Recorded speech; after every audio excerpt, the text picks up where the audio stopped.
On September 11 of 2001, the world would instantly be changed forever by one single event. This would go down in history known as 9/11. Everyone knows how traumatic of a day this was, but many don't know exactly what important relating events occurred before or directly after that fateful day. Millions of Americans have openly questioned the official conclusions of the 9/11 Commission, and even more have had their questions go unanswered. However, over time, a large amount of controversial, yet factually documented evidence has surfaced that not only leads people to deny the Commission's findings, but even shows the attacks themselves in an extremely different light altogether. After learning of such evidence, the powerful assertion that some have subscribed to is a dark one, and it is that individuals within the U.S. government and/or its intelligence agencies either played a role in the events that day, or at the very least had some sort of direct prior knowledge of what was to occur but allowed its proceedings for various geopolitical purposes. When one begins to actually break down exactly what facts about 9/11 that are so controversial, one must start at a point far before the beginning, and when one does this they will learn that the seemingly fantastical idea of American officials attacking their own country in such a manner is not something that merely falls into a fictional category, and this is proved by a declassified government document that was released in 1998 due to a Freedom of Information request. In the documents, it was revealed that in 1962, the American military came up with a plan called Operation Northwoods, in which they suggested government intelligence agencies, including the CIA, could orchestrate numerous terror attacks on U.S. soil in order to blame non-existing Cuban terrorists as a justification for their full-blown invasion of Cuba. As outlined in the plan, several different options were presented as to how they could bring about the attacks.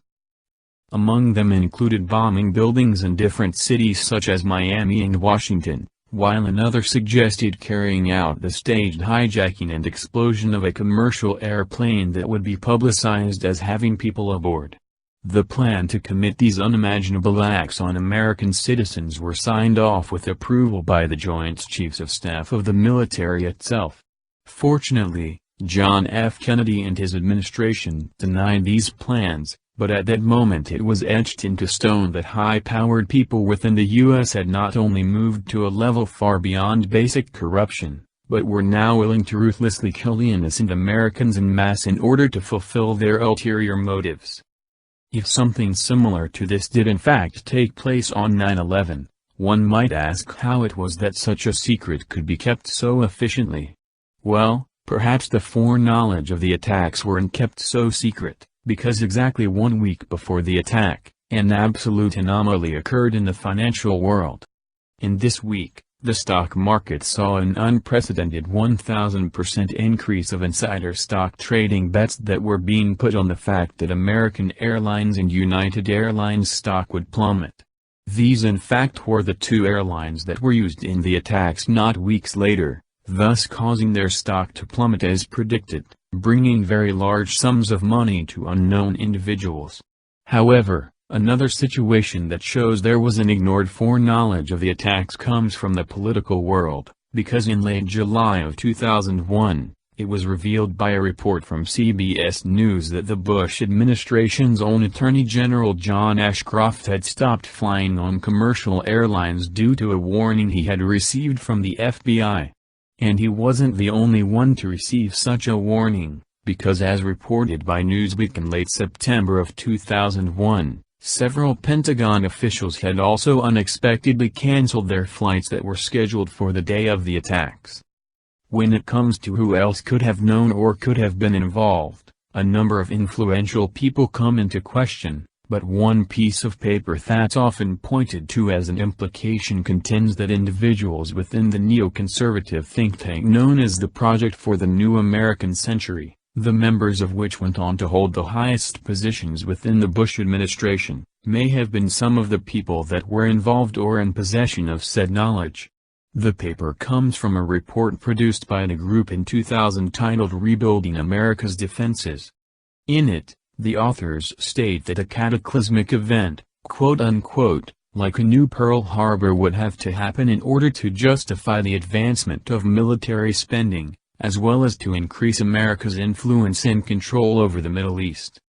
Now surely one would think that coincidences of this caliber could be topped by no other, yet on September 10 of 2001, just one day before the attacks, this is exactly what happened. This was the day that the Bush administration's Secretary of Defense Donald Rumsfeld, one of the former members of the Project for the New American Century, announced that over $2 trillion of the military's defense spending could not be accounted for and was lost. The mission was to then track down what had happened to this money by following its trail, but before anyone could, the budget analyst offices within the Pentagon itself that were trying to figure it out were destroyed the very next day on September 11. The person that was in charge of the missing money, Pentagon Controller Dov Zakheim, was a fellow contributor to the New American Century group as well. After such vast sums of money could simply go unaccounted for by the military, it again became apparent that the military-industrial complex was tethered by no man, just as it was in the many decades preceding.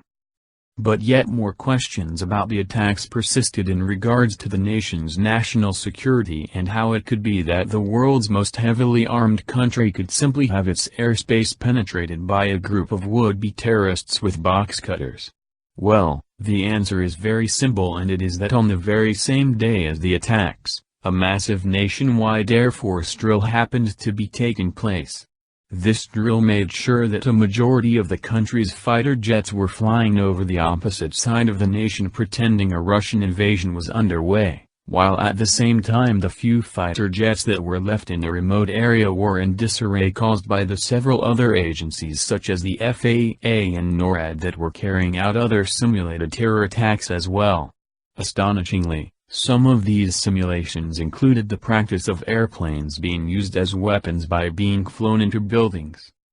According to a man named John Hawley, an employee in the FAA's Intelligence Division, the FAA's hijack coordinator Lieutenant General Michael Canavan, a man who was given the job just 9 months prior to 9/11 and left just a month after it, was in charge of carrying out exercises that were quote-unquote pretty damn close to the 9/11 plot. However, in Canavan's comments to the 9/11 Commission, he denied the statement. As an extremely important aspect for communications between the military, the FAA and their ability to respond to a threat like 9/11, it shouldn't come as a surprise that Canavan wasn't even in the country at the time, or that the person who was in his position that day is unknown.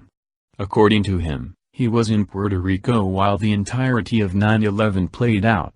This isn't the first time Canavan's actions, or perhaps lack thereof, has had significant perceived consequences, because in 1998, as mentioned in the 9/11 Commission's report, Canavan was the commander of the Joint Special Operations Command, an overseer of the military's counter-terror operations that didn't follow through with the CIA operation that sought to capture Osama bin Laden in Afghanistan. On being a part of the failure to capture bin Laden, Canavan claimed that the operation was too complicated for the CIA and that tribal Afghanis would have been at risk.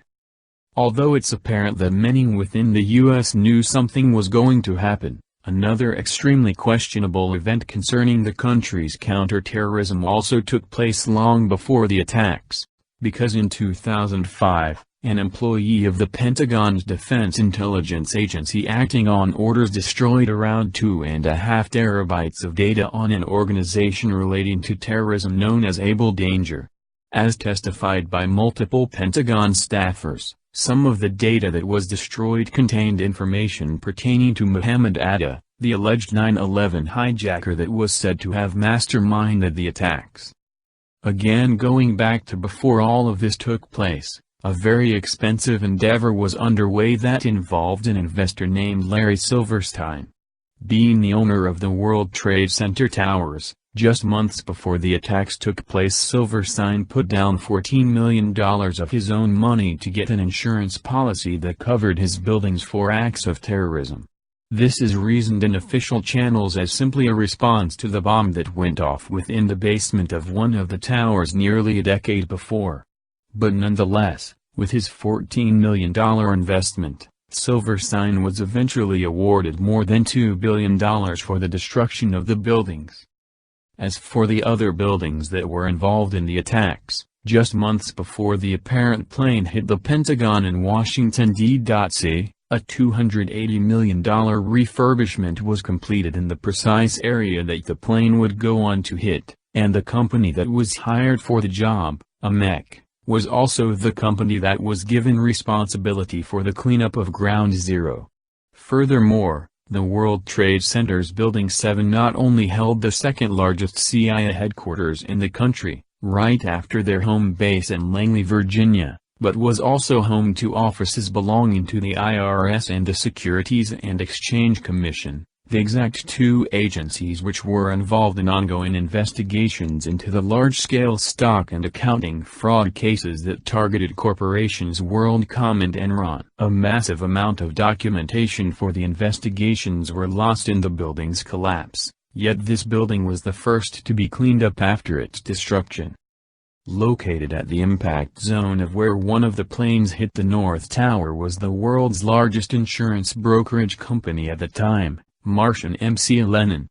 One of the company's executives, a man named L. Paul Bremer, was also the chairman of the Congressional National Commission on Terrorism from 1999 to 2000, as well as the ambassador-at-large for counterterrorism from 1986 to 1989. Missing work on the day of the attacks and going on MSNBC to explain exactly who was behind the attack and what should be done. His dealings related to terrorism would later be even furthered by him being appointed as the Iraqi occupation governor of Iraq. After everything that's been uncovered since the attacks, all of the lies and inconsistencies, all of the ties between varying interests, and all of the people that have raised their voices, it might not come as a surprise that nearly 3,000 professional architects and engineers have come together as a group to state that the buildings that fell that day could not have fallen the way they did without the use of some type of explosives. The organization, known as Architects and Engineers for 9/11 Truth, calls for a new investigation into the attacks and directly challenges the conclusions made by the National Institute of Standards and Technology regarding what exactly brought down the buildings that day. Among many others, they point to the simple fact that never in the history of high-rise buildings has fire brought down a steel structure as in the case of Building 7, the building which no plane ever hit. They acknowledge that the building collapses hold all of the hallmark traits of a controlled demolition, including the buildings falling at a virtual free-fall speed for much of their collapse, all while traveling through what was the path of most resistance. This is coupled with all of the buildings falling precisely within their own footprint in record-breaking time. Other evidence comes in the form of witness testimony by police officers, firefighters, and World Trade Center workers that soberly speak of multiple and continuous explosions being heard inside of the buildings before, as well as after any of the planes hit. Most of these facts were aspects that happened either prior to or during the attacks, but what happened afterwards is just as if not more important, as many organizations took part in the destroying of evidence or the withholding of information. The CIA destroyed their interrogation tapes of the alleged terrorist, the FBI confiscated all of the camera recordings of the alleged plane hitting the Pentagon, and even the 9/11 Commission itself, the group charged with investigating 9/11, had 6 out of its 10 members state that it was either lied to by the government, or that they had their investigation hindered by other agencies. Even the vice president under George Bush at the time, Dick Cheney, was the CEO of Halliburton, an oil giant that greatly profited from Iraqi oil after the invasion. In the end, one reality that should be taken away from this severely unjust crime is that corporations that profited from the false invasion of Iraq, ones that make and sell weapons for a living such as Lockheed Martin, BAE Systems and Raytheon, only make their living if their products are used and are in need. War is what keeps them in business, it's what keeps their billions of dollars coming. The moment that their weapons aren't needed, they're going to find a way to make them needed. They're going to use all of the power and influence they have to make sure war continues. So even after all of this, after the trillions in military defense spending, the billions made from oil, the billions made from weapon deals, the billions from insurance claims and millions from insider stock trading, perhaps the most grim part of it all is the fact that these wars will still continue to be waged, not on behalf of the freedom of others, but on the behalf of people who stand to make their money from suffrage. These crimes are on behalf of people who see the bombing of innocent civilians merely as collateral damage, as the price that has to be paid for their interests. From the intelligence reports wrongly claiming nuclear weapons were in Iraq, from the plans for oil drilling that were being drawn up long before the invasion, to the selective choosing of intelligence information to create a narrative, the people who profit from death will only continue to ravage the planet with war. Only when people awaken and stand will this current state of affairs cease to exist.